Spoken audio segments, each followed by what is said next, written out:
I am having some trouble with my audio. So I apologize for that. I thought I had this all handled, but I'm going to keep trying. I can, I think, be heard. I cannot, I think, hear anyone, but since it's just me, I think we're going to be okay with that. So I wanted to, first of all, tell everybody that I appreciate so much your input from last week because the um, the 1A Atlas is something, 3 Atlas is something that I think is absolutely fascinating. You can tell I'm a little bit bent out of shape because of the audio thing. So we're going to just go with the 3I Atlas. Last week I brought some information that was kind of basic, relevant to what we were seeing. And I had absolutely the best time with this because it's not something I usually do. I don't do just talk. I usually have a guest and we share information and we go through things. And hi, Kimmy. Hi, Brandon. Thanks for being here. You know, but this is something that I am a member of the Scientific Coalition on UAP Studies. I'm not a rocket scientist. I'm not a physicist. I'm not anything except a participating community member. But I am vastly interested in this, and to be afforded the opportunity to spend time with the scientists who are members of this group has been so educational for me over time. It's one of the coolest things that I've ever had an opportunity to do, and I'm very blessed to be given that opportunity because I've followed them for a lot of years. I have attended their conferences and reported on them, shared them. And this is something that since I was young and saw things in the sky, and I don't really share much about that either, but it's real. And so I just thought when I started hearing about this comet that it was something I needed to share with people. And so last week was basically general information because it hadn't come out from around the sun yet, and there wasn't a lot known. And I thought, well, heck, I'm going to just do this. And I had fun because the research was there. And if it's something that fascinates you as well, there's a lot of different places that information is available. And one of the reasons I decided to do this show today is because I've been watching for it myself. I have a Dobsonian telescope, and I am not the most gifted person with it. It's relatively new to me, but I am wicked cool with my sighting telescope. But it's amazing. I have not yet seen this comet, but I'm not sure it's a comet. I know that there's so much yin and yang and blah, da, da, and a lot of strong opinions relevant to that. But it's not behaving like something that's just, passing through has that I've seen any record of. And I find that interesting because when Avi Loeb talks about this, people who are also science-based, and make no mistake, he is science-based. He is a researcher. He is brilliant, as are most of the people I know in this field. Nobody goes into this on a whim, and most have got military noise. Most have got military training and just follow up with that once they come out. They'll work for a government agency of some kind, depending on if they're propulsion or design or whatever. It's something that fascinates them and they stay with. And I found that there are a lot who have had or seen, experiences that made them want to feel like that made them feel like they needed to stay in the research side of this, for lack of a better and less discombobulated explanation. So I was just so interested because when I did stuff last week, it was something that I wasn't real sure what I thought of it. I knew it was just anomalous. I love anomalies. I knew that it was something that was going to be considered a big question mark and a big deal for humanity. And because if this thing were to be even some of the weirdness that people think it might be, there are going to be thought process repercussions at least, right? So, it would be something we would have to wrap our mind around. The fact that, what would you think? If this were something that you came across and it were actually a craft, okay, of some type, because we've sent unmanned craft all over the place. Hey, Lori, we've sent unmanned craft as far as we can go, and they're still going. They're like, greetings from Earth kind of stuff. I never thought that was a great idea, but don't send a roadmap until you know who you're giving it to. But it's one of the things that all of my life I have seen things in the sky that I couldn't explain. And that started when I was in 7th grade. And it's gone on periodically. It's not all the time, but I'm a hammock layer. I'm a dog walker. I'm outside at night. I like to watch the stars move around. I live in the South. It's easier to do that. But to me, being outside and experiencing this really makes the interest level higher. And I have found that my friends who hunt, who are out in tree stands in the middle of the wee hours of the morning, I've never understood that. But because it's cold, it is cold. But in fact, that may be where Carl is right now, is either coming down out of a tree stand, or I don't know. He loves to hunt, and he's good at it apparently. But for those that are new here, Carl is my producer. But it's really one of those things that you just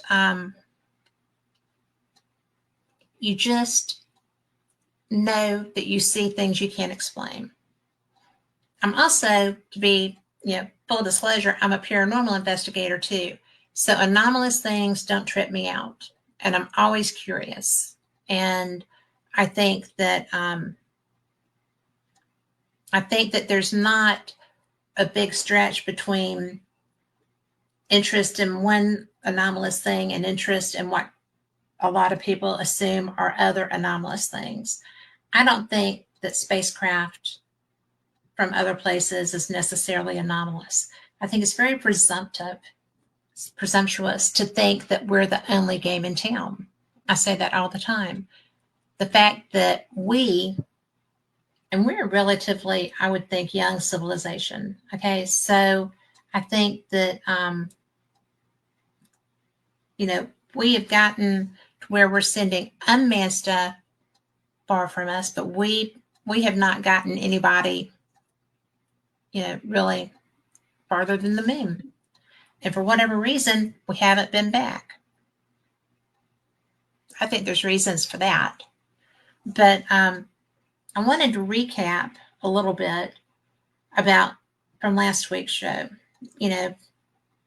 This is only the third total interstellar object that we are aware of, that we have seen.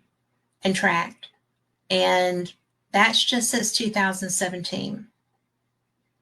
And in 2017, we were flipped out that we got, if you didn't listen to me last week, I'm going to apologize to you now because I have so much trouble with this word, Oumuamua. And 2017, that's crazy. In 8 years, we've gotten 3 of these when we've never been aware of them at all in the whole time that we've had a space program. So I think that's kind of trippy. But I did think that it was really cool that they named that a messenger from far away arriving. That's Hawaiian for that. And so with it, there was unexplained acceleration, but there was no tail. And then in 2019, we had Two-Eye Brisop, which was, it was ejecting water vapor. It was having action. There were reasons for it to be moving. And then with this one, I got even more interested in this one because it comes out of Sagittarius. It comes directly from where the wow signal came from. The wow signal was a radio signal picked up. Oh gosh, I should have written down the year, but I did not. I apologize. But it was picked up, and the guy is trying to interpret it. The receiver, listening guy, was trying to interpret it, and he was like, oh, wow, this is from outer space. This is wow. So the fact that we received communication, perceived communication from there, also this is coming from there. It's a double whammy. It's a double coolio thing. And let me look and see what year the wow signal came, because I think that's going to be something that is relevant to what we're looking at here for the conversation. So, well, fiddlesticks. I was having a little bit of issue trying to get on tonight, so I'm a little bit discombobulated, trying to get all my grieving going on. So we'll find out the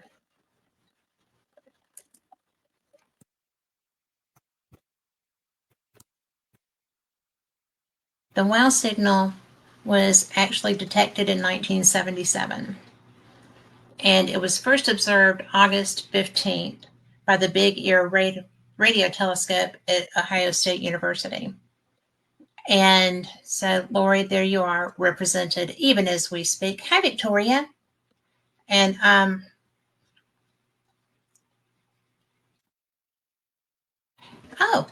Victoria Monday said that 3-Eye Atlas hit perihelion at the very same degree in the same sign as her natal sun. So there you go. And for y'all that don't know, this is a brilliant author, and she's a pretty cool chick, and she's a psychic and medium, so she's pretty special. But so we've got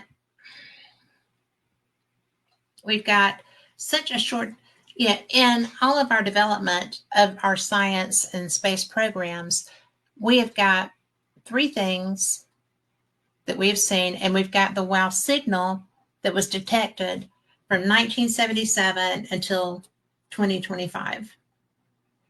When we had nothing prior to that, and we've had men in space since I was a child, which is almost as long as God was a child. But it really is trippy dippy, because all of a sudden, really all of a sudden, there's never been really any doubt that since we had manned flight, that there were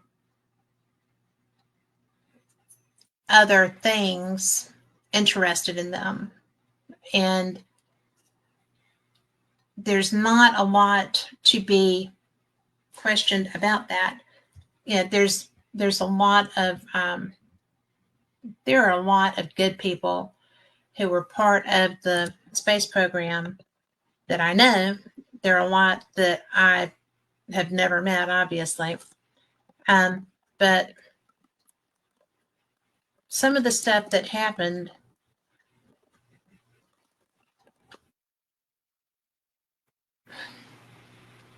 is just weird.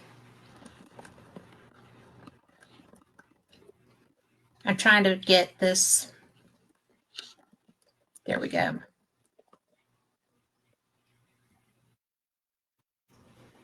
So, Edgar Mitchell, who was the lunar module pilot for the Apollo 14 mission, and that launched in 1971. Launched in January on the 31st, landed on the moon February 5th, and he was the sixth person to walk on the moon. And then he retired in 72. But there's a program that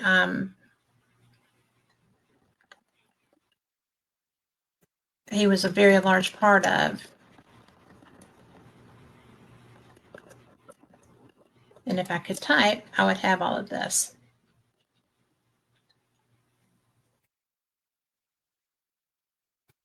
And it's called IONS, which is the Institute of Noetic Sciences. And it is a nonprofit research center, scientific research center. And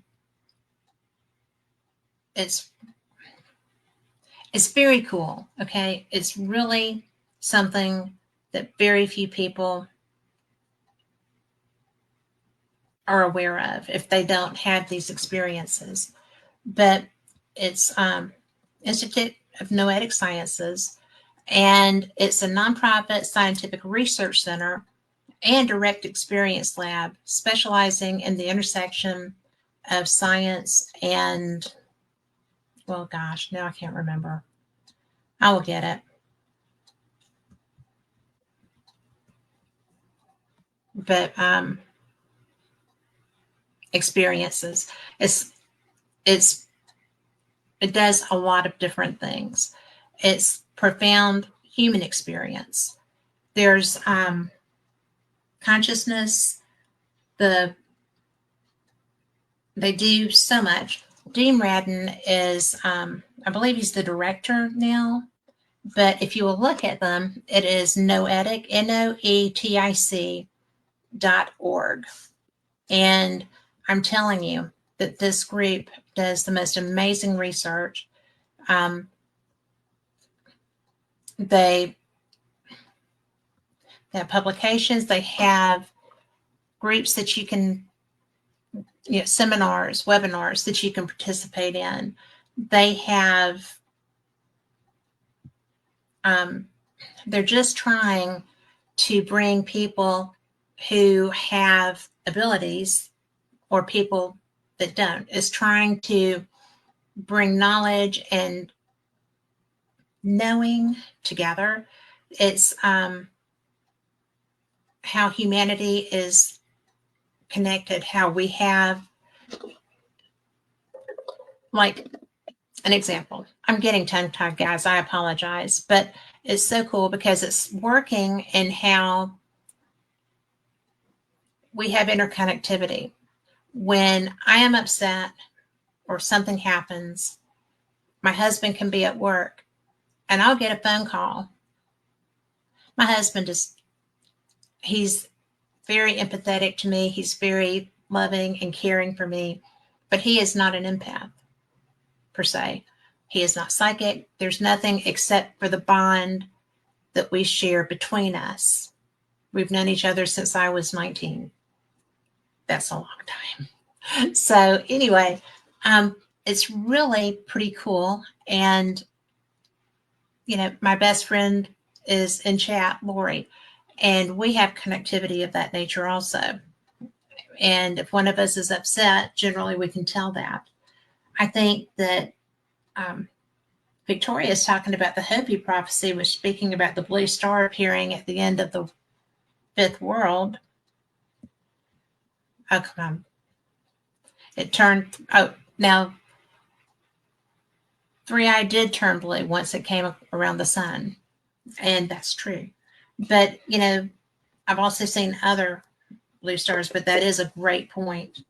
But, the whole thing with this is simply that nobody knows what this is. There's a lot of speculation. There's a lot of people that are like, oh, it's all aliens. And, it is an unusual craft because we don't understand it. Doesn't mean that it's not something that's natural. I think that,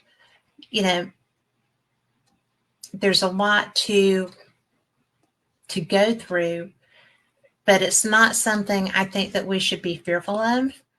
I've heard a lot of fear, and I don't really get why there's a lot of fear. We have stuff go by us all the time, and none of it to date has just completely been had such a overwhelming effect per se. And I don't know if it's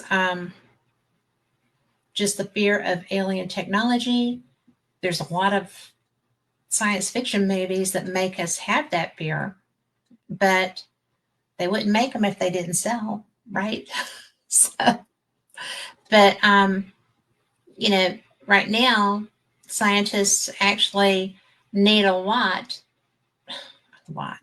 more data um, before calling it alien tech, because right now there's just educated guesses. Is it behaving in this way? Is it behaving in that way?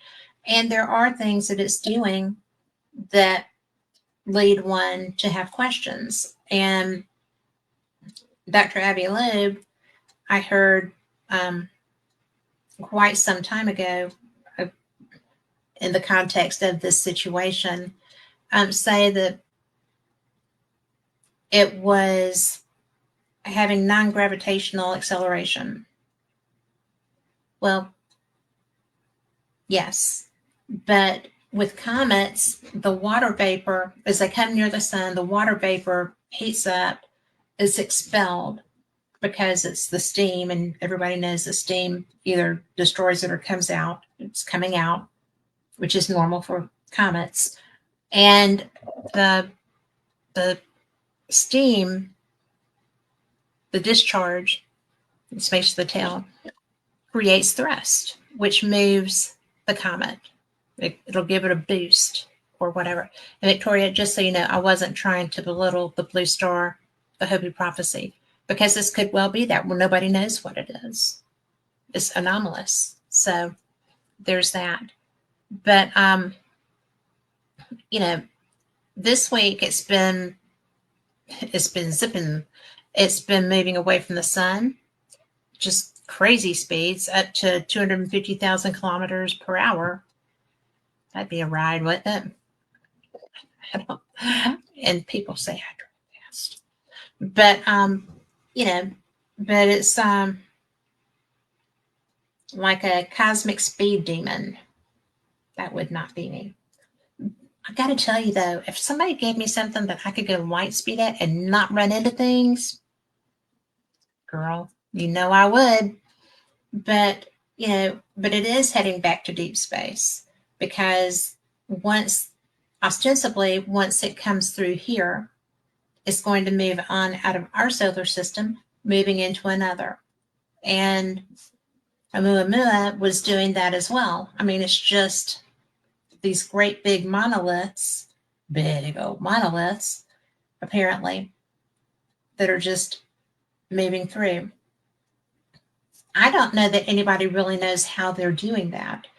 I'm sure that I'm going to have all kinds of emails and text messages when I get off of here that says, well, don't you know how these are propelling? No, I don't.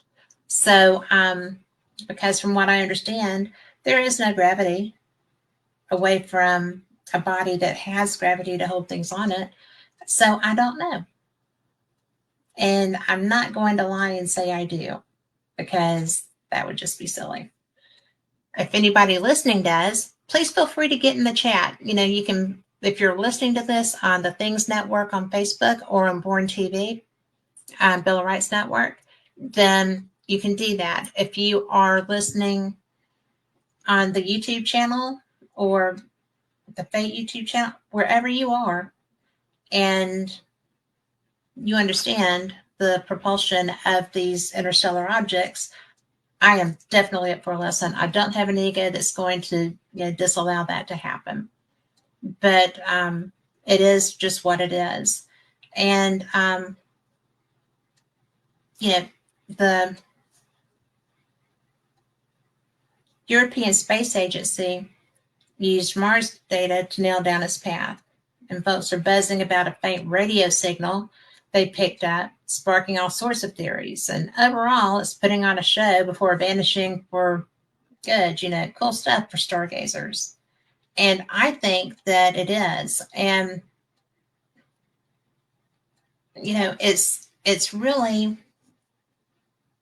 it's really interesting to me that this thing, because I was excited, it was coming by Mars, right?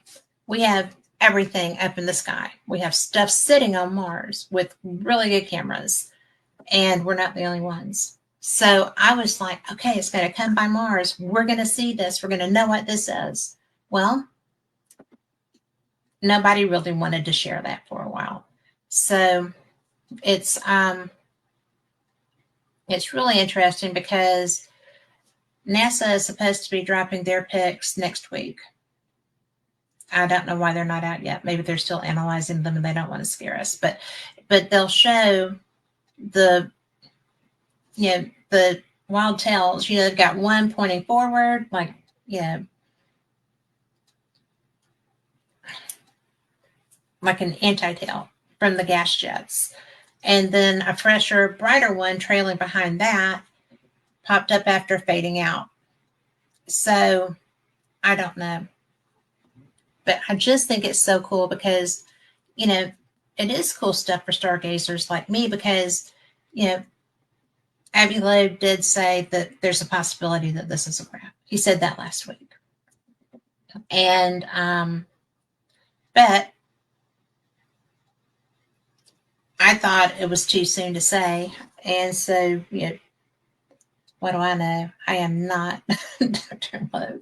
But, totally fair. Scientists need way more data before calling it alien tech. But right now, it's just all educated guesses. But if I were to put anybody's educated guess ahead of someone else, it would be him. I think that he is one of the best guys in that field. But a lot of scientists are actually kind of confused with what they're seeing because it's different. And some of the anomalies are racking up. And I'm going to revisit Dr. Loeb. I understand that there's like 12 anomalies that he's calling out. And to me, that's kind of confusing because one was just added today. And again, he's putting these in his posts and in interviews. Anytime you see an interview with Avi Loeb, go watch it because he really is brilliant. I think he's really jam up at explaining these things, and it's not going to hurt you a bit to watch an interview with him. He is brilliant. You can go online too and just Google him, Avi Loeb, Loeb. He is a professor at Harvard. He's over all kinds of programs, but just find him and you will absolutely get a great education, even through YouTube. But he's been cataloging these, we'll call them quirks of this comet. And he's called out 12 anomalies that don't quite fit the usual comet playbook, football-oriented town. But so just to kind of break them down,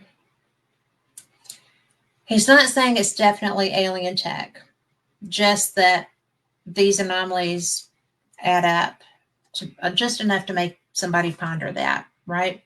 So, one, its path through our solar system is retrograde.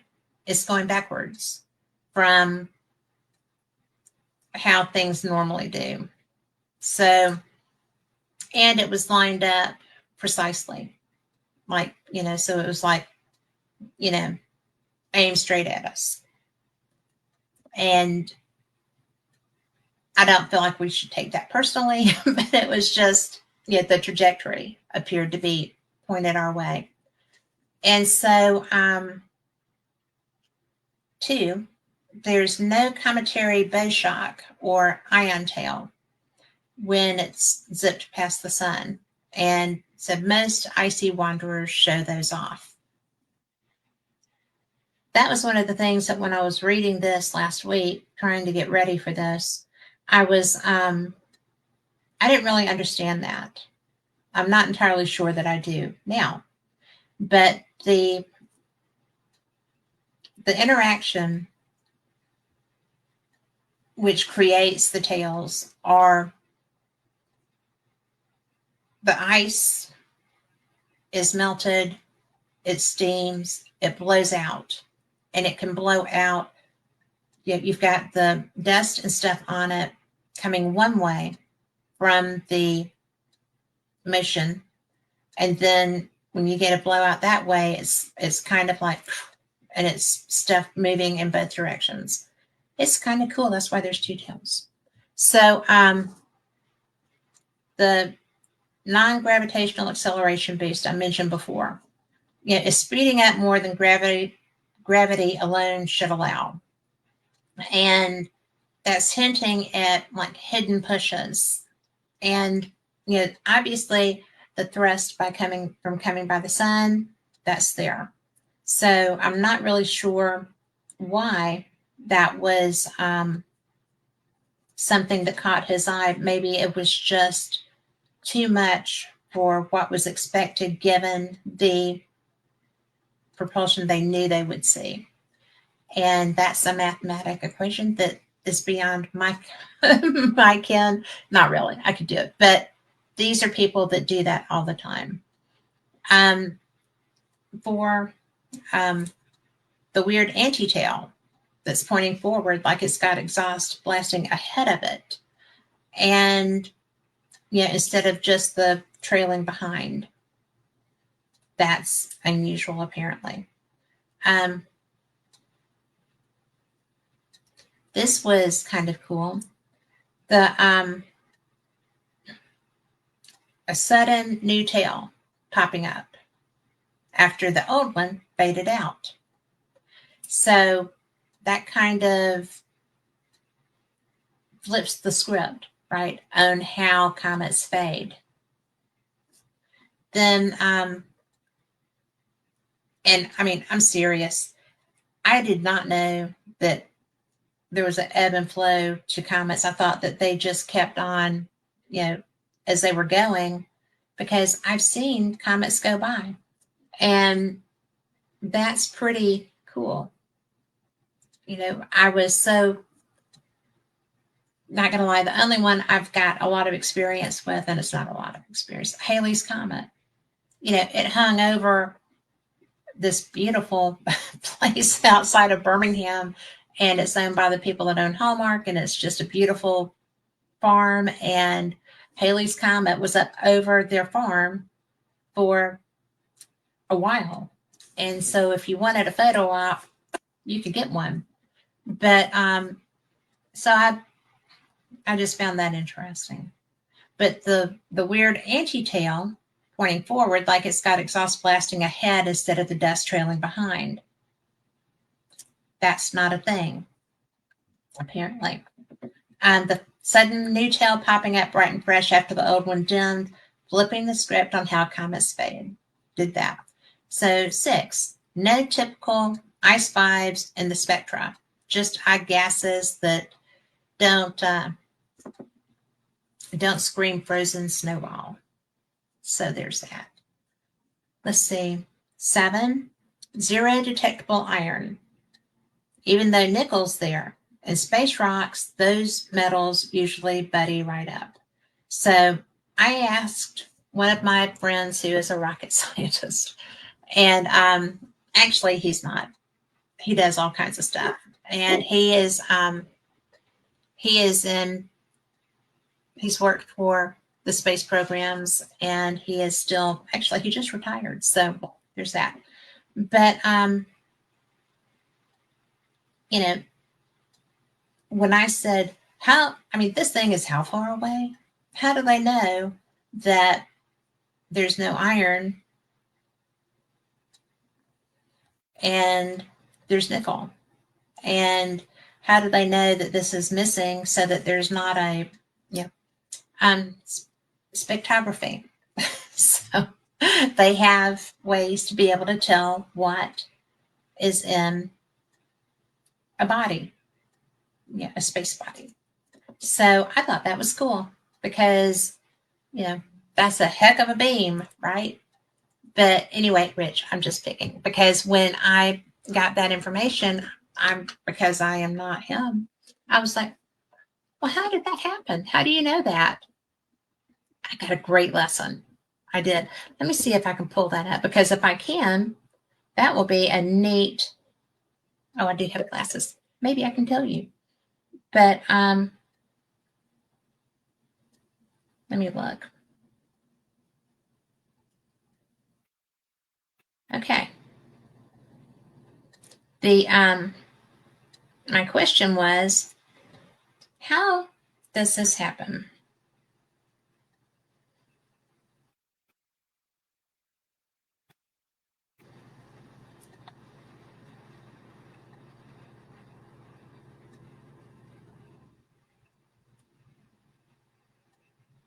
All right, solar winds can play havoc, usually creates the comet tail. And so there was that. But the spectrograph can tell you composition, temperature, pressure, magnetic motion, and speed as well. And it's like a diffraction. So the comparison I got was, ever seen a rainbow? Light is diffracted through a glass or a raindrop. If you have a diffraction grating or a slit in a camera lens cap, you can mount it to a telescope and get a picture of the elements on a picture. So, rocket science, I'm telling you, I am so blown away by these things. I'm so blessed to be able to talk to these people. So, I love that. So, anyway, so there's no iron, which there should be. 8, the whole thing's tumbling end over end, way too fast for a chill comet cruise. So that's something that, I found that fascinating because my idea of comets going is just like boom, boom, boom, boom, boom, boom, boom, boom, boom. And that's the way that Oumuamua was portrayed in every image that I saw and every person I talked to. There was never a tumble. It was just like a. So to me, that was interesting. And also, if it's tumbling, it doesn't make sense on how those steam jets can provide that kind of thrust and it be controlled. And let me see, we have comments here. A two-ply tissue that's been pulled apart and then a comet was placed between the two tissues. Yes, that's pretty much it. So, but again, I do not understand why this thing is like tumbling end over end. And I know that all of the imaging that we are shown, it looks like a ball with a lot of, looks like somebody's been on a driving range just taking chunks out, right? Bad golfers. But to me, I don't think tumbling is the way that these things are supposed to move. Of course, nobody asked me my opinion. I didn't get any input on how these things move. So there you go. But it is going wide open with a choke out. And if that were, I've never heard anybody say that about another comet. So the ninth one is no visible dust coma or halo around it, just sharp edges where you would expect the fuzzy glow. And I don't think I have that graphic. Let me look. So, and I tried to keep this.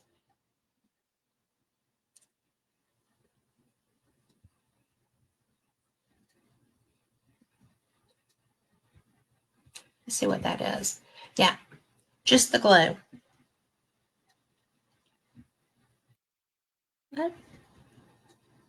You know, it's right there has a glow. This was from July 21st, so that's several days old. And then here it's just kind of like it's got the tail on it. So that doesn't make sense unless this is not really where I pulled it down. It said that that's what it was. We'll go back and look here in a minute. But anyway, it's me. So this one's trippy. Okay. To me, this is pretty trippy dippy. There was a faint radio blip that they caught. Could be natural, but it's oddly structured. You know, it's like a signal peeping through the noise. And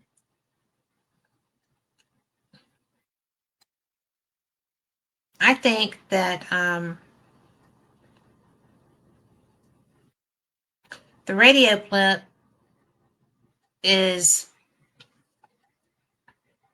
I didn't think that it would be something that would be considered anomalous. I figured that perhaps it would be creating some sort of electrostatic that would pop up and it could be interpreted that way. But apparently this is one of the things, you know, it's people thought it was a beacon, like a not like a beacon, but like a transmission or a beacon. But it's not. It's turns out that it's a natural glow from hydroxyl molecules, OH, that telescopes picked up as it swam close to the sun. That's the gas you get when water ice evaporates and splits apart under solar heat, like the steam from a boiling pot. And comets do this all the time, so it's not unexpected. It's totally expected for an icy visitor like this. And Avi Loeb flags it as an anomaly because the signal's faint and it's really oddly structured, you know, kind of narrow band in spots, pretty much too tidy for outgassing. So it's more like a weak modulated transmission. So that's something that's just kind of a bizarre thing. But you know, astronomers are like, no, it's just the usual chemistry, no aliens required. But it definitely, you know, it definitely kind of just stacks on, you know, to the level of weird. And I think that it's neat. And I just think that the structure of that is kind of what makes it even questionable. Because when they said oddly structured, narrow bandwidth, um, it's like a radio signal that we see in our transmissions. And I don't really know what makes people question that. And that's the hook. You know, it's like the signals tuned to specific frequencies, almost patterned, echoing how we humans encode radio waves for comms, not the broad, messy smear you get from a random comet gas, right? Expecting or exploding into space. And I think, you know, he's eyeing it as a possible modulated whisper, maybe left over from tech, because natural OH lines from water breakdown are usually wider and fuzzier from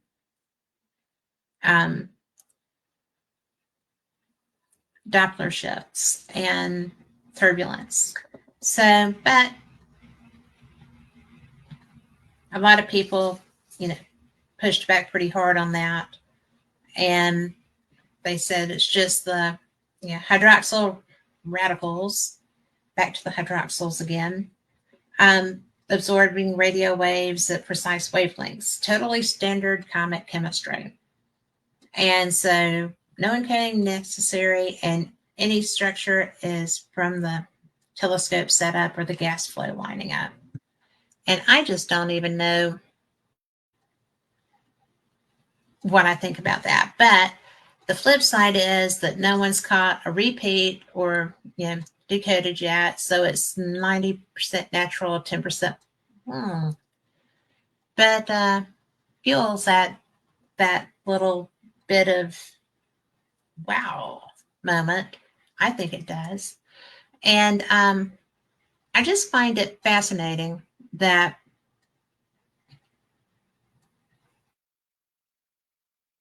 it's just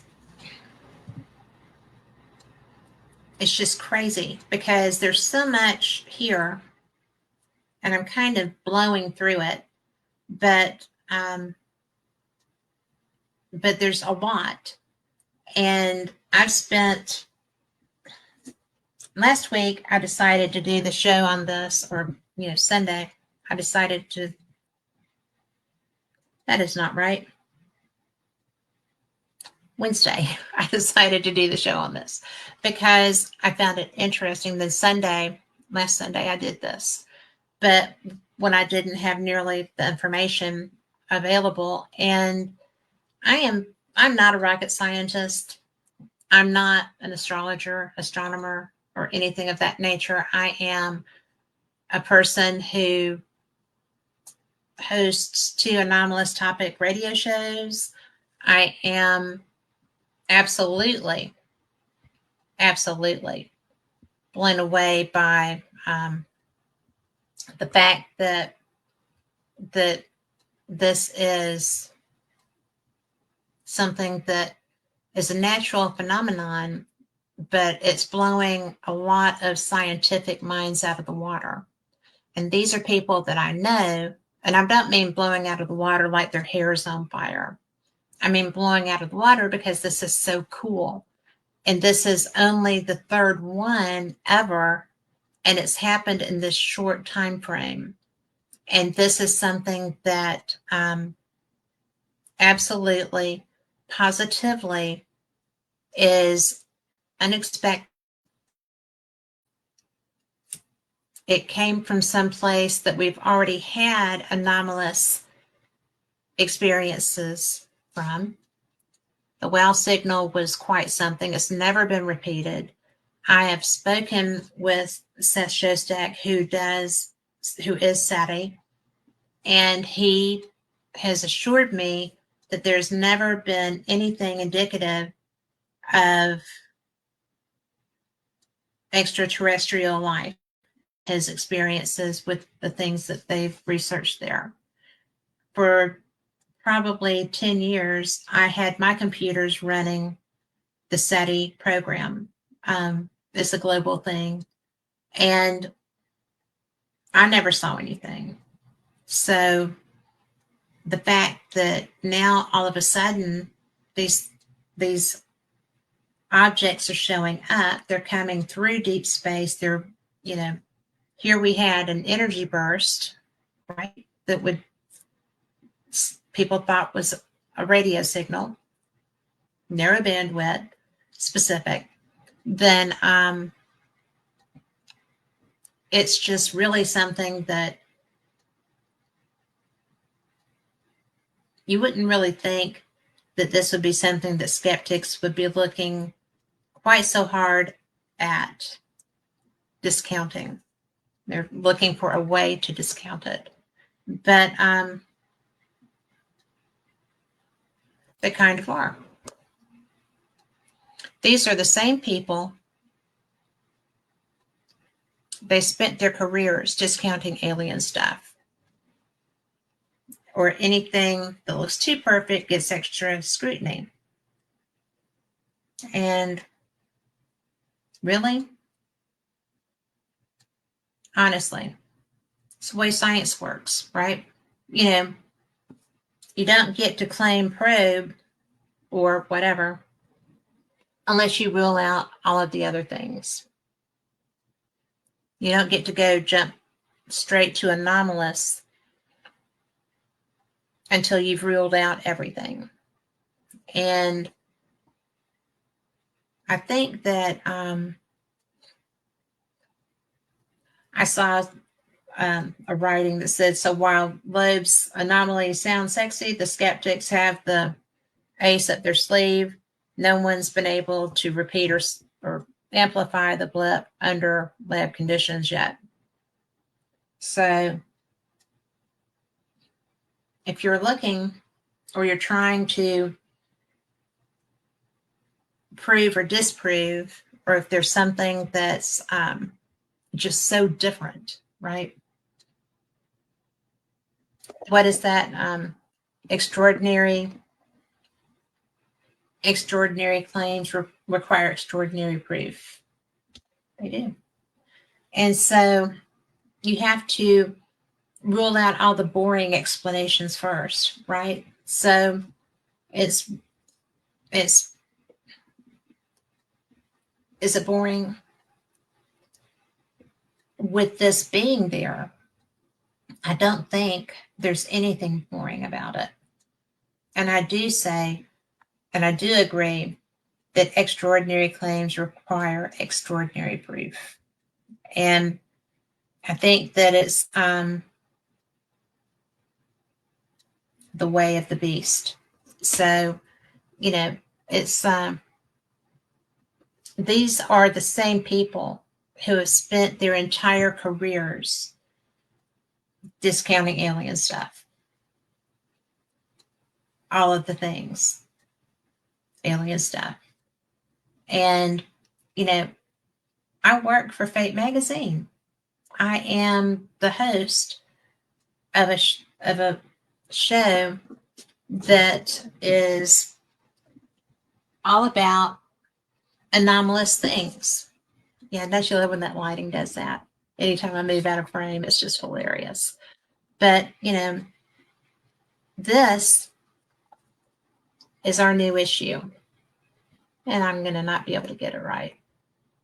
But the cover article is the Skinwalkers. And the wonderful Stevie Tombstone, a great musician, you should check him out, actually wrote that article. And then the UFO phenomenon is a follow-up article in there, Easter Island, and more. And I just thought, because this just came out, so you can find it online. If you run across me at an event, I'll have some with me. I'll be glad to share them with you.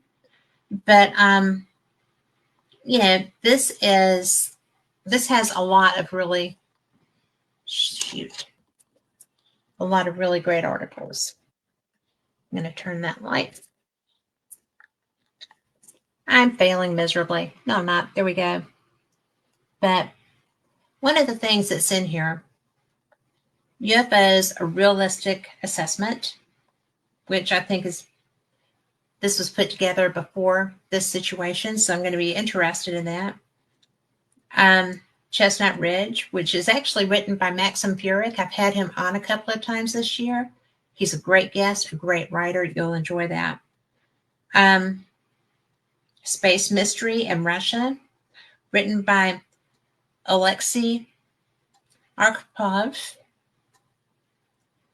The Power in Your Hands, Remembering John Mack, which is written by Keith Thompson, um, Lilydale Then and Now by Ron Nagy, Easter Islands, Rongorongo Glyphs. That is a Robert Schock article. So then, oh my gosh, I had not seen this. There's an article in here by Richard Sennett, who is one of my favorite authors. He's out of California. He is a friend, and he's been a guest of mine over the years, and he's coming on Fate again. So yay, I missed that. But his article in here is Ghost Boy of the Confederate. Y'all are going to love him. So, you know, I do a show for the magazine that carries these kind of articles. We are fascinated. The very first Fate magazine was the Kenneth Arnold story.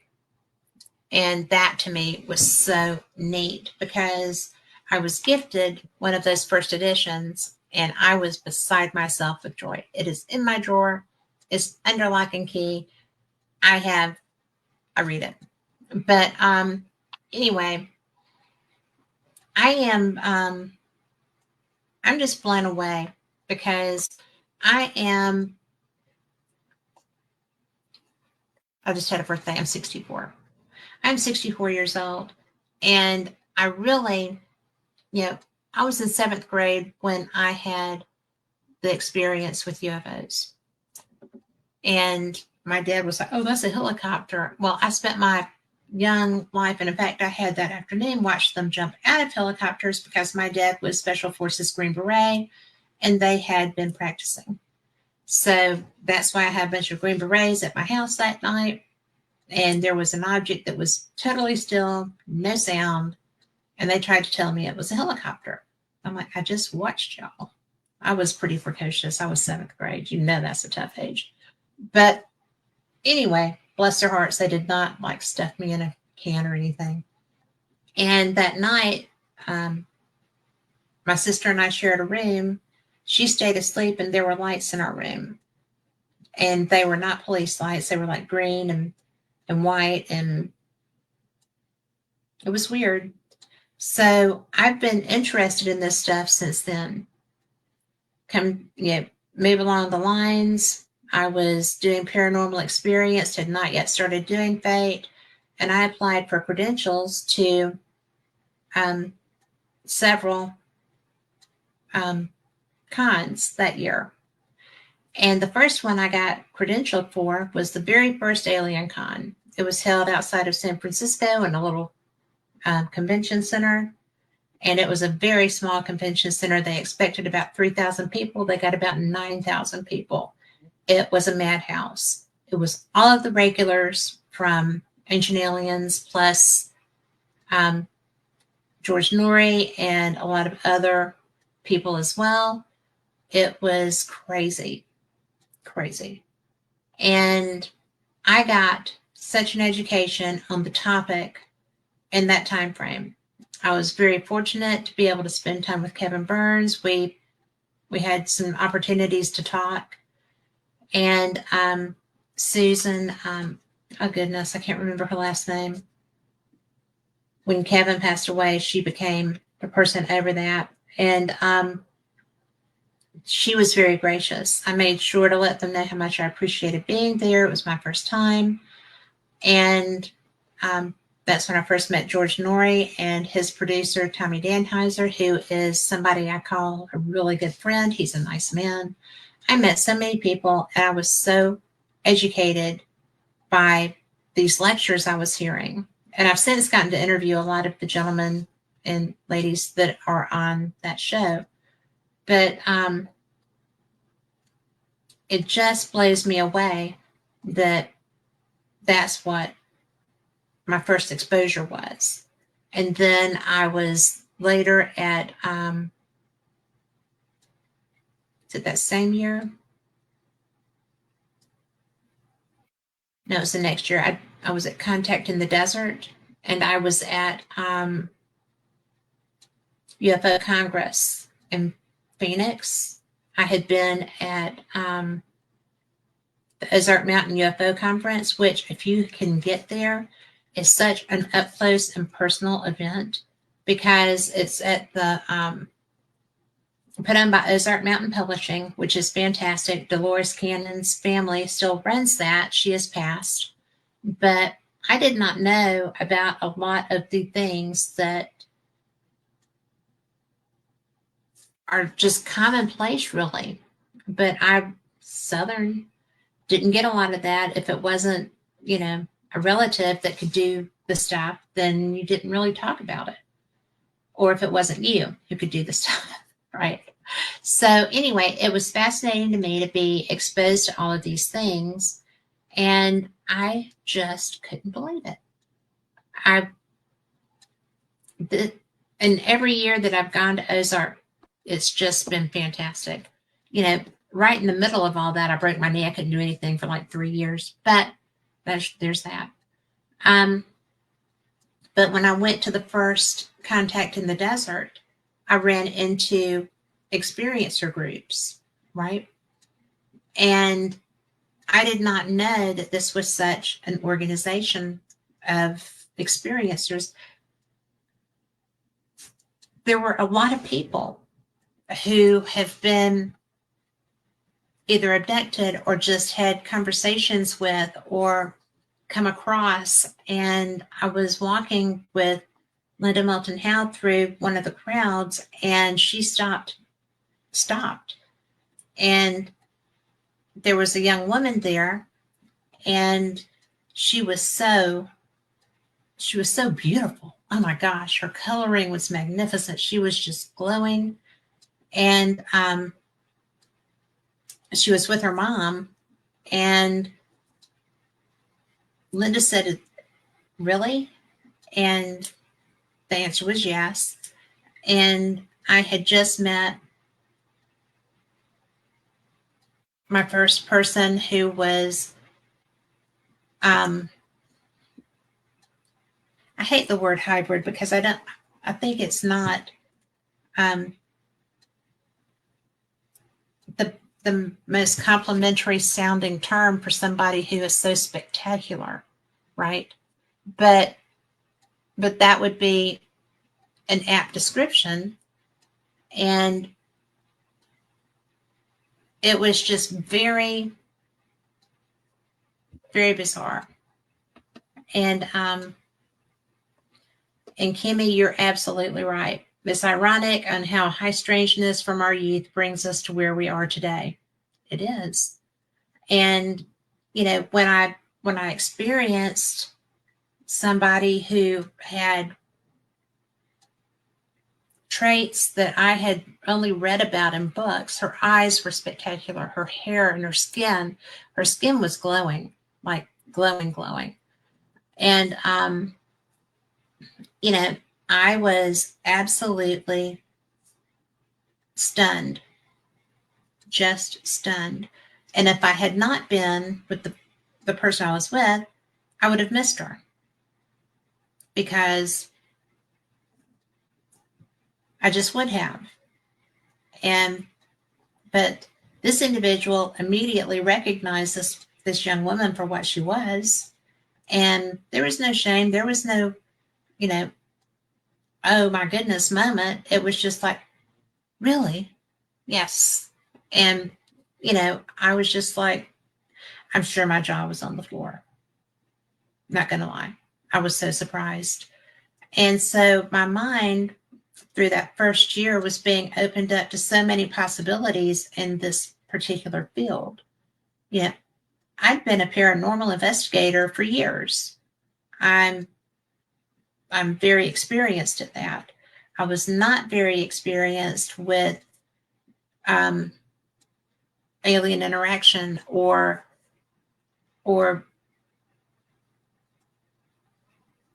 relationships or things of that nature.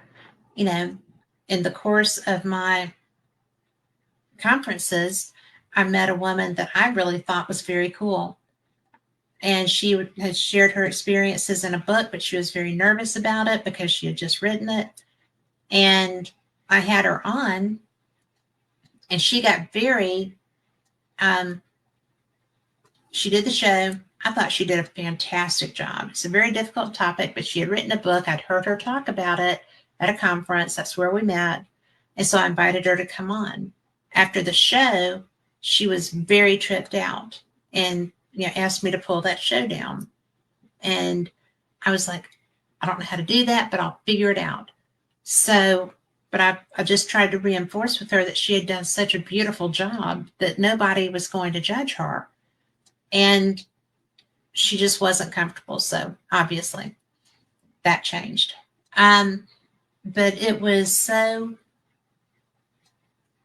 I learned how difficult those experiences can be for people. And, now when I sit back and I think about it, I don't think that anybody that I've talked to in the last, 10 years I've done Paranormal Experienced, and I started doing those conferences almost immediately. I don't think I've spoken with anyone that would have had a comet that people think is a craft on their bingo card for this year. I didn't. I look at the sky all the time. I see things all the time. And I know that most of that is going to be natural stuff. It's going to be, our craft. And hey, Nicole, I have had this alien. His name is Al. My husband got, my first Al was blue. And so my, he died. I have dogs, and he died. So we had to get a new guy in. So he is Al point two. So it's just so interesting to me that,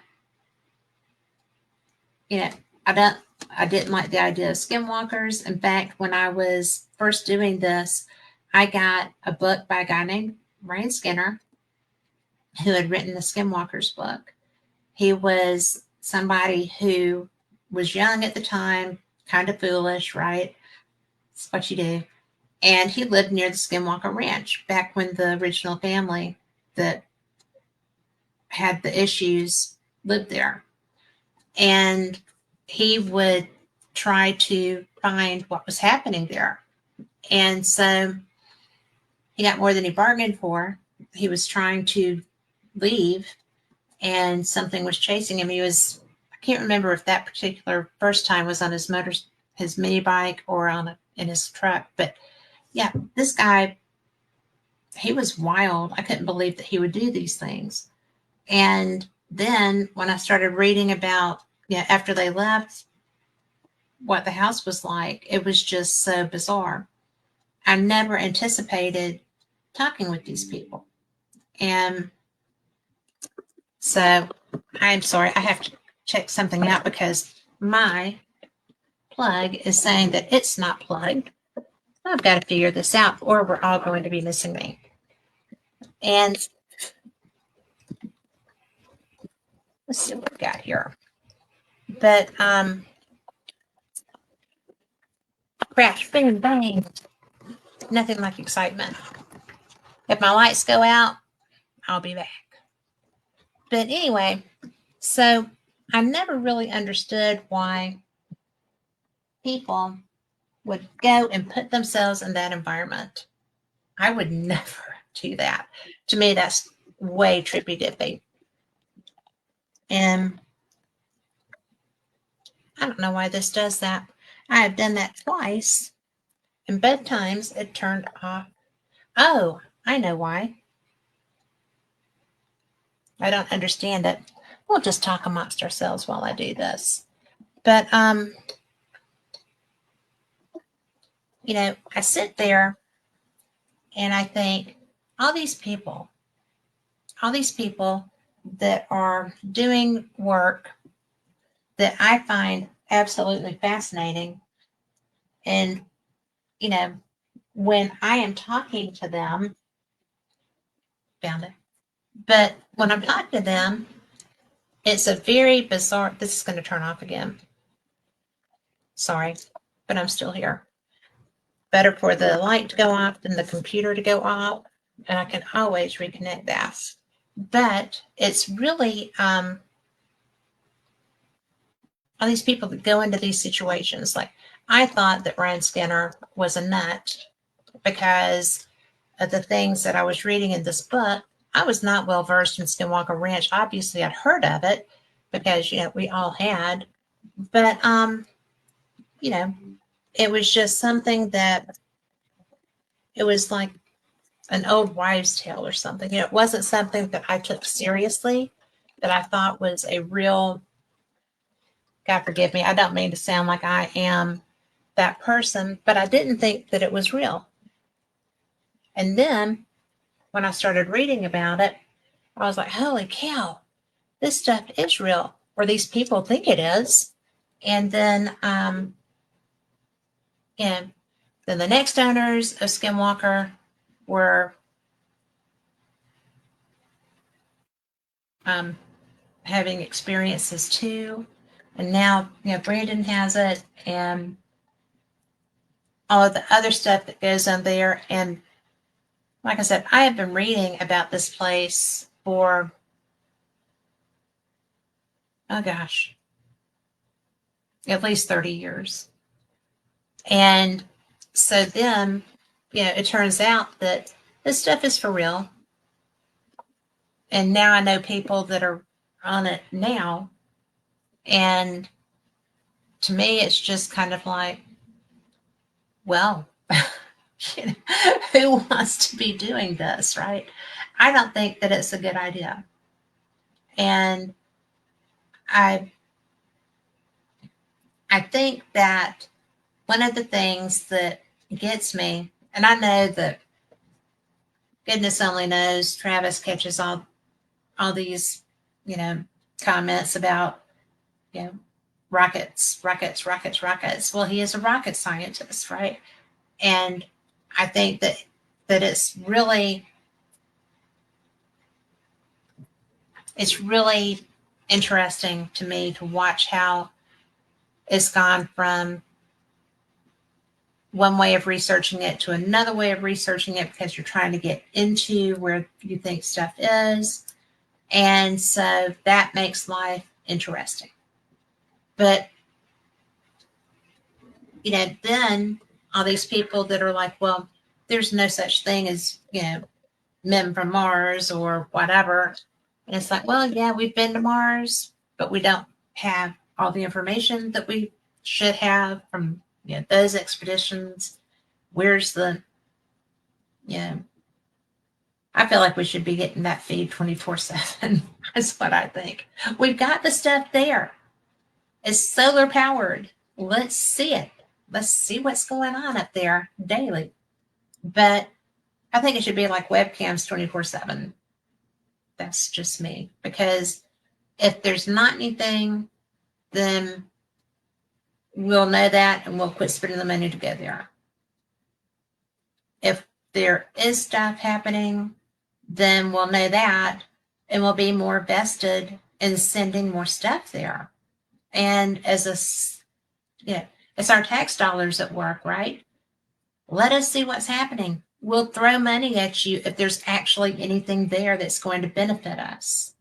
And I think that there's a lot to be said for, full disclosure.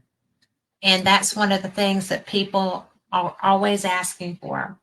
Like with this comment, right? Is it a craft? Why is it behaving this way? This is not normal, comet behavior. Where is the, where is the explanation for what we're seeing? Because there's not a lot happening here that doesn't, you have propulsion.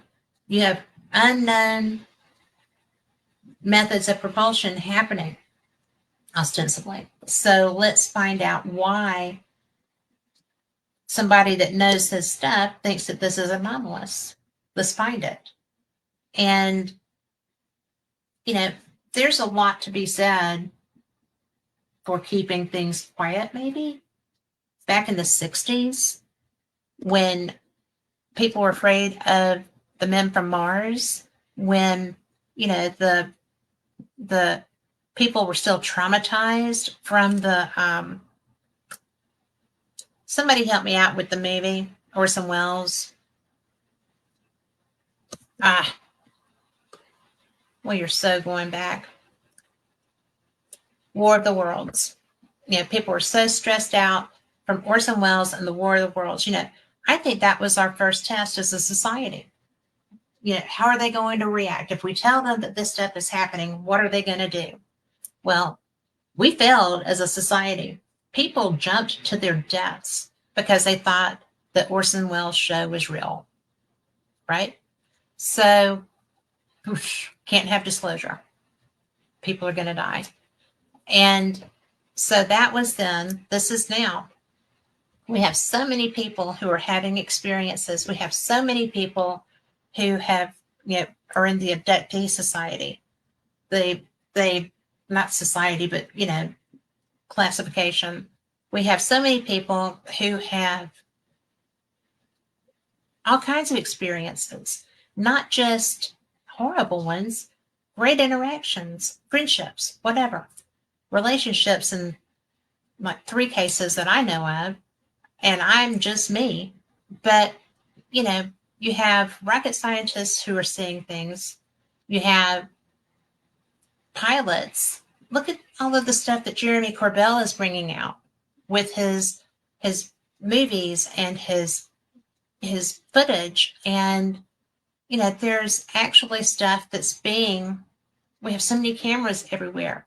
They're being documented. And then, you've got brilliant films that are being put out, again by Corbell, but there's other people too. And you've got IONS, the Institute of Noetic Sciences, which is trying its best and doing a great job of bringing people into ways of like working knowledge with consciousness and how you can build that. And you've got all these other things. You've got all these programs. You've got people on, equipment on Mars. You've got places they're trying to find a way so that we can live off this planet. Well, if you will show us stuff, if the government, if you're listening, if you will show us stuff, if that planet was not just going to shoot through our solar system, but was coming at us, would you tell us? Fair question. Would you tell us before it was too late to do anything about it? If you had a plan in place to do something about it, it would have been funded with our tax dollars. And we have a right to know that. It's absolutely only right for us to do that, for us to have that knowledge. And personally, I do not understand, what's that saying? You don't really think they spend $18,000 for a hammer, do you? Right? There's stuff that's happening with our money. And if you don't think that we can handle the information, you better start thinking differently. Because as a society, if we're ever in danger from something like this comet, it's not the end of the world. But is it? I don't think that's true. But what if it were? What if something were coming at us and they're spending all of our money? I mean, our taxes are going somewhere. We know we have stuff on Mars. How long has it been since we put a person on another object? We need to be doing better exploration. We need to be doing better at managing scenarios. worst case scenario, why don't we have deflector shields or something that we could implement of that nature? I don't know. I'm not a rocket scientist. I'm not an engineer. Married to the brilliant machinist who does all kinds of engineering, but that's not me. I do, this. But there's people that have all this knowledge. And Kimmy, I would love to, but it's going to be in the summer. Kimmy is a Bigfoot person, and she is working with Jay Bayachin, and they have got a film out. And so, seriously, she is jam up. And I will come up there, but I will come in the summer, if that's okay with you. Not in the fly season, though. But, and I will take you up on that, because I would love to be in the woods at night with you and Jay, because I would hide between the two of you. I don't like bears, and I don't like things that, slither and bite. I live in the South. We have just things that slither. But, I think that if nothing else, I think that having 3 interstellar objects in our skies, in our path, right, since 2017, 8 years, probably 7 if you count time actual. But, hi, Ray. But we have had this many objects in this short period of time. And if that was coming straight at us, we've got nothing. We have got, what is that old saying, bend over and kiss your butt goodbye? No, I don't want that. I want options. I want to know that our tax dollars are going to fund things that are actual benefit to society. I don't want to be spending $18,000 on a hammer. And I don't want somebody handling our money that thinks I'm stupid enough to believe that. I just sound Southern. I'm not stupid. So, it's just one of the more exciting things, I think, of our time, that we have this coming through. We had a Muamua coming through. We have, Tuai Brisov coming through. We've got, so far, 3 experiences. So far, officially, we've dodged a bullet now 3 times if this one doesn't hit us. And what's happening to protect us from these? And, if it's a craft, you should tell us that too, if you find out that it's a craft. Because we could handle that too. So, I'm on my soapbox. It's standing right here under my feet. I should probably step off right now. But, what do you think? We've got some people in chat. Nicole, do you think it's from God, the comet, or Al? Because you were asking me about the alien. And it's nice to have you in chat too, by the way. But, I just think that, what we have happening, this is the 3rd time in 8 years.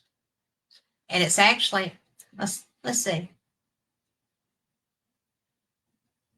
a little over 7 years. But, 2017, that was kind of interesting. But it also had unexplained acceleration. And it was just a rock. They actually showed what they said were images of that, right? So it did look like a flat rock. But it was what they showed us was of it just kind of, like zooming through. Just zoom, zoom, zoom. And it didn't, from what they showed us, it didn't have the tumble motion. It didn't even look like it rolled. based on what they shared, it just looked like it was like a surfboard going through, right? It was just flat. And it was flat. That was a very strange looking thing. But it looked like it would have made a good skipping stone, right? If you could hold it in your hand. But and then I don't recall seeing, and correct me if I'm wrong, if anybody in chat saw it, I don't recall two-eye bristle being reported on so much. Do y'all? I absolutely don't. I was surprised when I found it. And of course, that was probably when I was hurt and I wasn't paying attention to very much. So that's always a possibility. I lost a lot of time right in that period, but it's over now. So, and then now we have this one. And it's so much larger. And that's something I find interesting because I thought Oumuamua was huge. And this one, they said, is so much larger. And this one's round. And like I said, the graphics, I think they're graphics that they're putting up. I don't think it's actual imaging of this satellite, of this comet. But it's like a funky shaped rock, like roundish, with divots on it. So has it been traveling long enough that it keeps getting hit? And when it gets hit, that should knock its course off, right? So there's that. So would we actually know where it originated if that were the case, if each one of those divots was where it got hit hard enough to create that and knock it off course? There's so much to this stuff, right? I had no idea until I started talking about it. But I'm just so interested. I guess that the reason that they started changing the name, because like I said, with the first one, they gave it an actual name, a Hawaiian name. It's a really cool thing, a messenger, from afar arriving. It did. So, but again, no tail. So I found that odd. Comets have tails. And then you have, I don't recall Brisov, and then you have Atlas, which is pretty astounding. It really is pretty astounding. So I'm actually loving it. And now I can't get to where I wanted to be.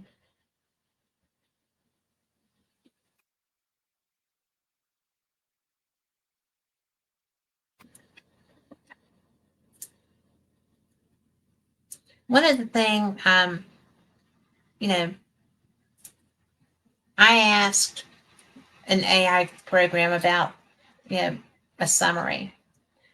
And it said, glad to help. You're doing a good thing breaking it down for listeners. If you need a summary, a one-line summary, it's a rock with a flashlight.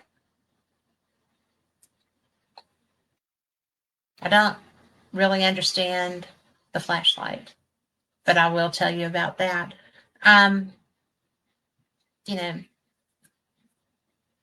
Tails, jets, glaring lights. It's something that it needs to be fun. It needs to be a learning experience because that's what it is. We've had 3 of these in this time period, but as far as we know, we didn't have any prior to that, or none that we were told about.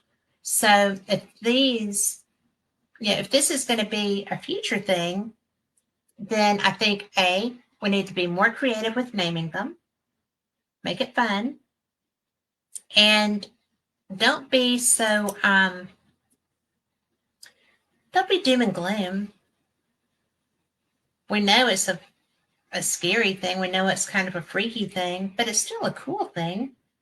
It's going to be stuff that our kids are studying in school later. There's going to be books about these things. There's all kinds of really neat ways to play with this. It's there's just so much. Just so much. I think that, if nothing else, we need to be talking about, you know, educating ourselves about what's out there. Yeah, there's so many, Dr. Loeb calls them anomalies, but it's just stuff we didn't know perhaps with the first one. And there was some talk about the weird the weird exhaust that was just like staying in position. And that's probably where it was just venting through, like with our jets, there's a path for the heat and the thrust to come out of our jet engines. And perhaps the reason that the thrusts were so rigid that they were seeing in the imagery on the comet is because it was coming through slots that were cut through somehow, or maybe it's freaking engine, because who knows? But you shouldn't be freaked out because of how something looks per se. So I don't know. Oh, strong solar storms too. Yes, I'm about tired of the solar storms. But although I didn't have quite as much problem with them as I thought I was going to, I figured we would be without power, and that's another thing. All the stuff that's happening, a good solar storm can jack up everything. So that's another reason that we need to have conversations and research and be using our money for preparation and stuff. I mean, not everybody can afford a generator. Not everybody is a homeowner that can put in a generator. Or, you can't necessarily have,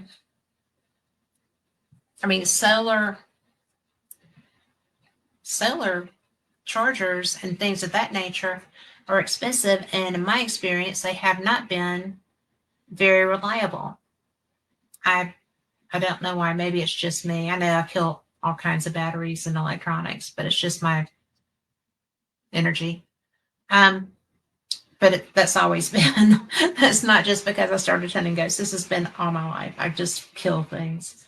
Couldn't wear watches. My grandma used to laugh because she would have to go buy a watch often. But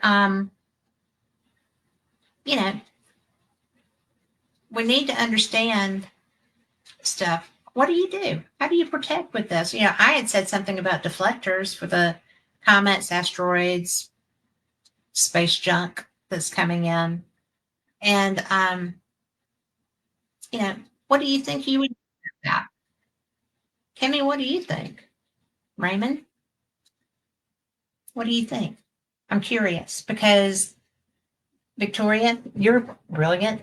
So I'm just curious what other ideas you can have. Lori, if you're still there, you also are real. Hey, Nicole. And you got ideas?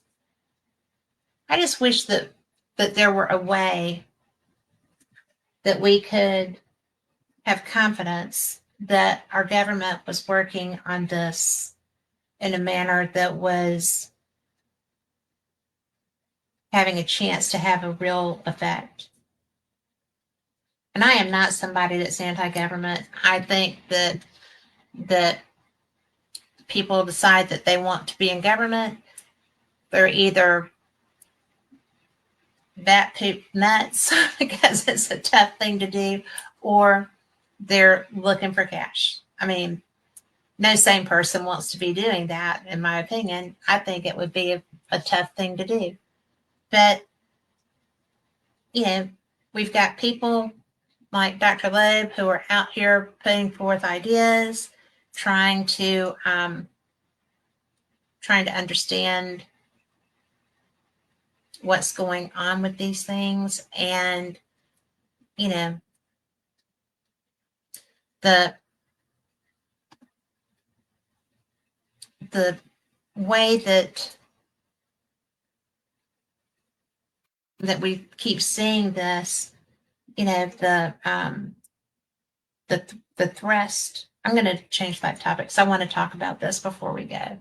But to me, the thrust is interesting, and I'm not really sure what I think of it, but I know it looks like precision engineering, right? Like thrusters in a well, low key kind of way, helping it hold formation. And, you know, I've mentioned that they were talking about it, you know, stable gas flows from uneven heating, but those thrusters, no wobble, no blur from the tumbling. Razor straight over 1,000,000 kilometers, no wobble, no wobble. I mean, really. And yet it's tumbling. Pretty good engineering, really. So I wish I understood these things more. I'm trying to learn them. By the time I learn them, it's going to be gone. And we'll be looking for the next one and hoping that it doesn't come through and hit us. Although ostensibly this one was coming straight at us when it came out of its solar system into ours. And, you know, what do you think changed that? I got nothing. I got nothing. I don't know what would change that. I'm trying to learn. I'm getting better. But, you know, it's and I actually did ask. I asked the program, and it was just like, yeah, that's a head scratcher.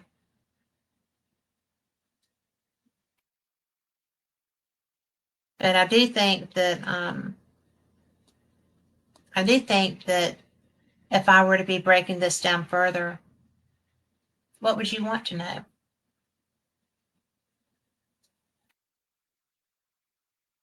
You know, is it with the thrust? Is it something that may be a crack?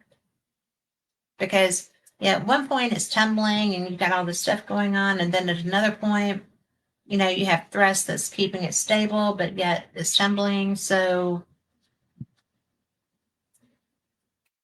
what do you think? It's just so bizarre. Yeah, just so bizarre. But I think that it's fun. You know, I think that the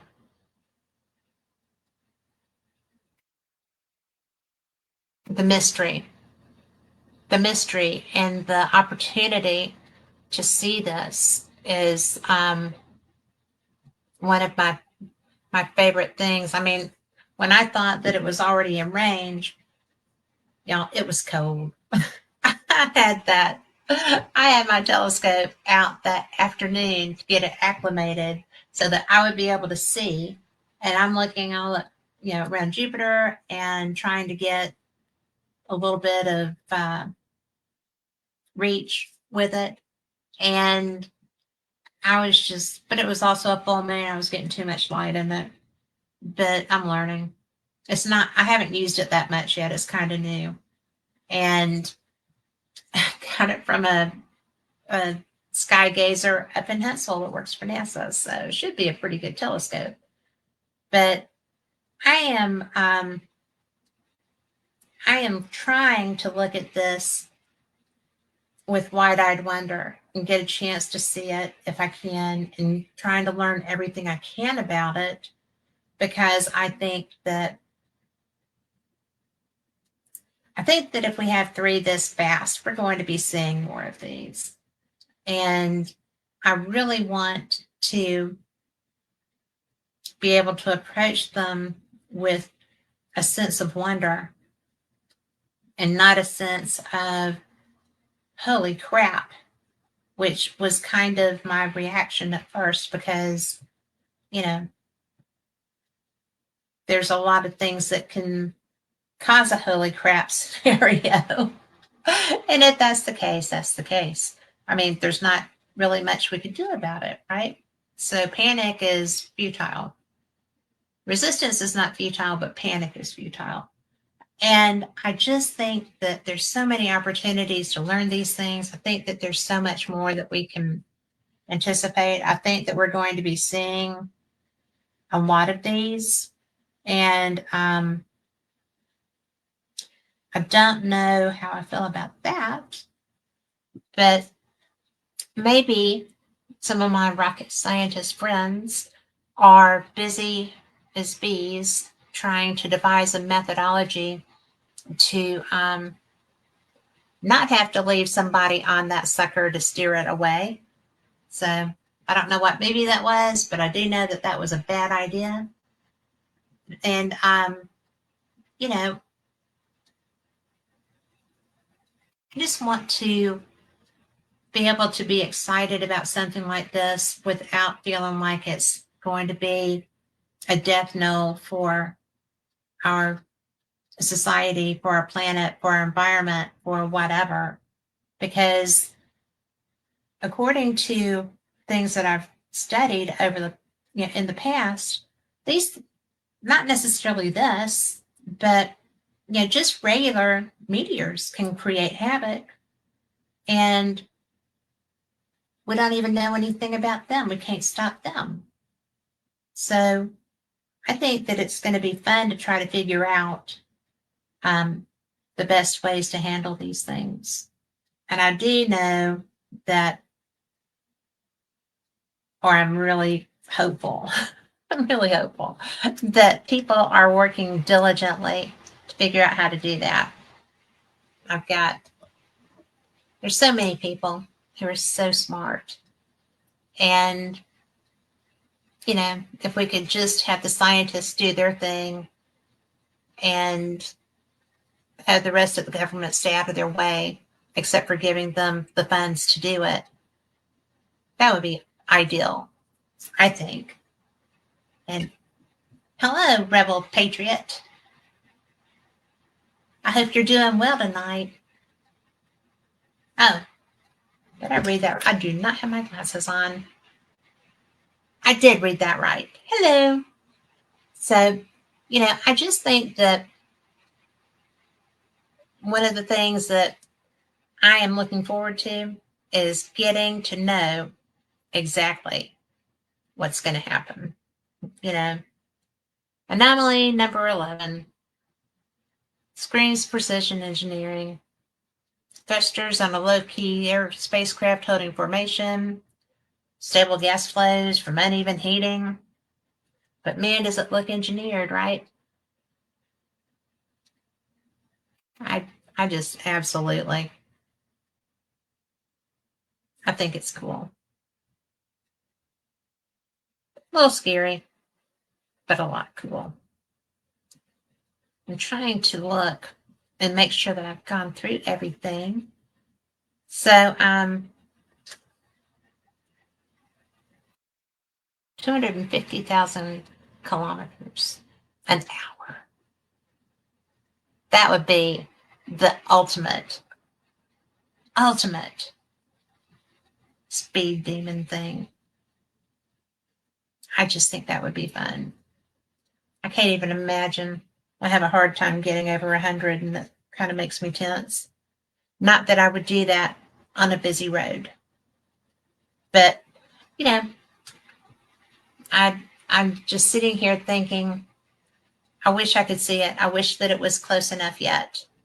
And My telescope is still acclimating, is still ready, but I don't think it's going to be close enough to see it.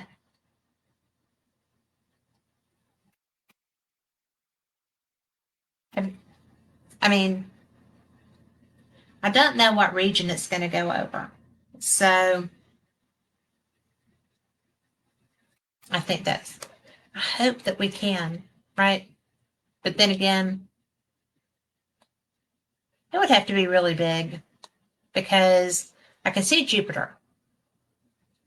I have a hard time with some of the other planets, but I can see Jupiter, I can see Mars, I can I can sometimes see Venus, but I just think this would be cool.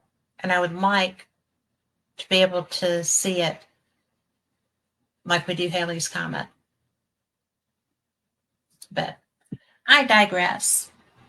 But anyway, that being said, I am going to be getting some people in. I've got one of our people out of Fate who are coming on in December, which is almost here. Gosh, this month is zooming by, guys. Zooming by. So provided the comet doesn't get us, right? But I have it's gonna be fun. I have where did he go?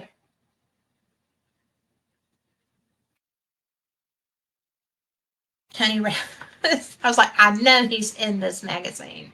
But Tony Rathman, and if any of y'all know him, he is the best EVP guy. Am I right? I'm right. He is the best EVP guy on the planet, bar none. I back when I first started doing Paranormal Experienced, I did an evidence contest, and he sent me EVPs, and they were so great. He won a radio show, and then right after that, our producer just disappeared with all my money. But we got back together. Not him. He's gone. He was not mine. He was just a producer, but he just disappeared. And so Tony didn't get to do a show then. He wound up doing one, and he is brilliant. But his project is called Staticom, and he's going to be on in December. And there's an article that he wrote relevant to the Staticom project, and it is in here. And let's go to page 71. Hopefully they're marked good or well. They are. Maybe. Well, you know what? I'm sitting here saying that. It's not. Now, you may have seen him at a convention somewhere, but this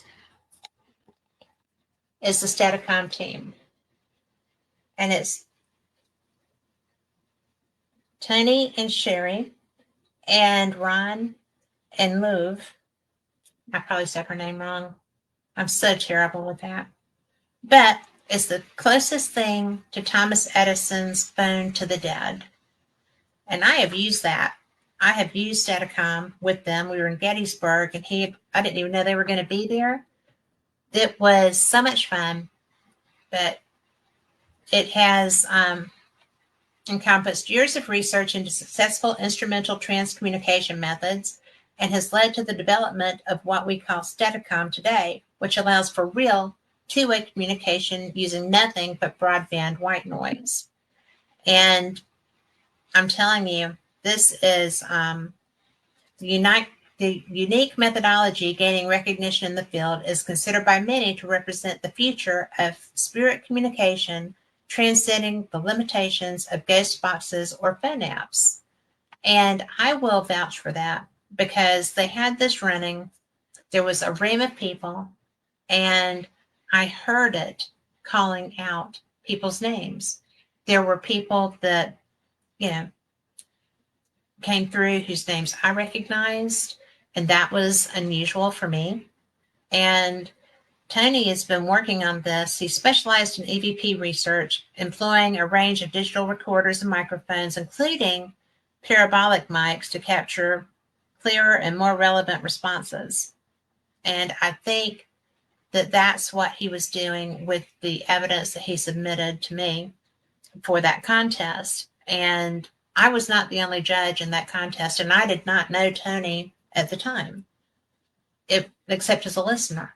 And so for me to get the chance to see his work prior to Staticon coming out was really a gift, because it was really fantastic. And so his extensive dedication led him to explore the SB7, which notably increased the quantity of responses but posed challenges in deciphering the messages, which is true. I am terrible at picking them out, but I did get a lot. But I get actually more just using a voice recorder, right? Just plain nothing, just doing that. And it's nice because I don't have the background noise of the static. And for me personally, I get really great voice recordings, just plain out of the air voice recordings. And, you know, it's you're going to be interested in this because there's a 3-part docu-series titled Knowingly Talking to the Unknown, produced by Tony, detailing the research conducted to develop the Staticon method based on Ron's, his partner's, initial book about ITC.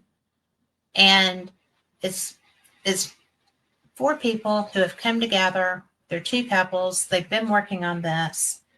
And it's really going to be an interesting show. I do not know all the ins and outs of Staticon. I've just never asked. I just used it because we were in a convention setting and I didn't want to monopolize them. Although we do not ever try to find food in Gettysburg after hours. It was an adventure. We had somebody actually lock the door as we were walking up to it and then laugh. They were so happy. But we must have looked really hungry. We were just looking for something to go to. And,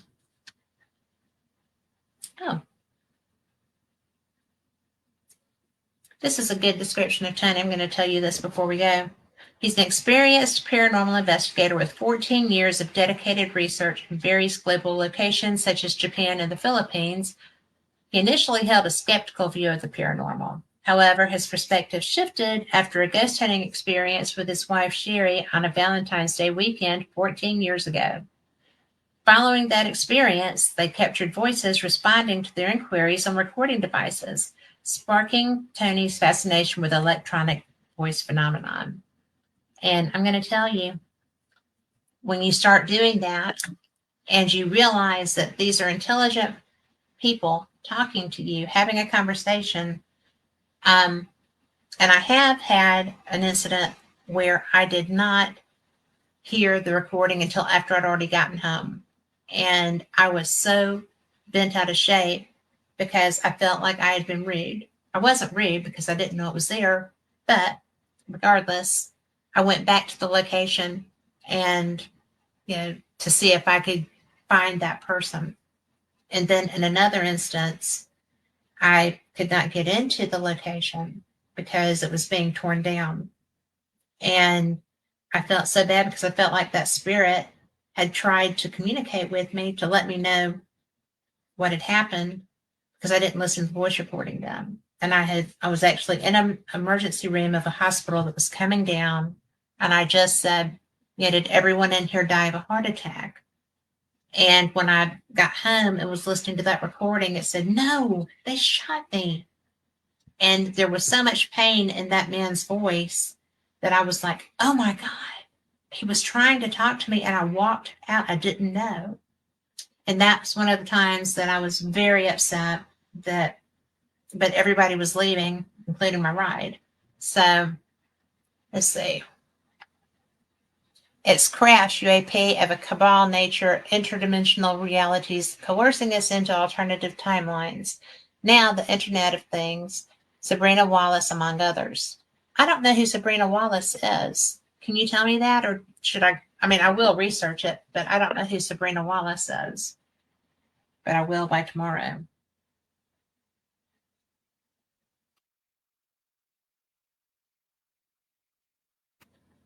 And why do you think that it's what alternative timelines do you think it's trying to coerce us into?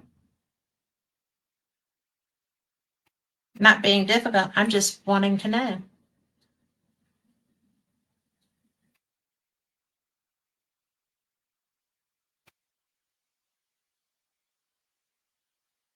And you've got about 2 minutes. Oh, you do have 2 minutes before I have to go. But I will research that. And you can reach out to me on Facebook and talk to me there because I would be interested in knowing. So, that being said, I have to go. I did not realize we were out of time. I'm so glad that you were here. I hope that you gained something from this. And, I'm just really, there we go. Self-described technologist, whistleblower, and survivor of Black Ops experimentation claims to have been a DARPA test subject, a modified child, and incredibly, some of that checks out. Oh, thank you. Hey, Sue. Thank you. I didn't know you were out there. You're going to have to come and chat more, bud. But anyway, I gotta go. Thank you so much for being here. And if we have anything more interesting, I will be bringing that to you. I will be back on Wednesday night with Paranormal Experience.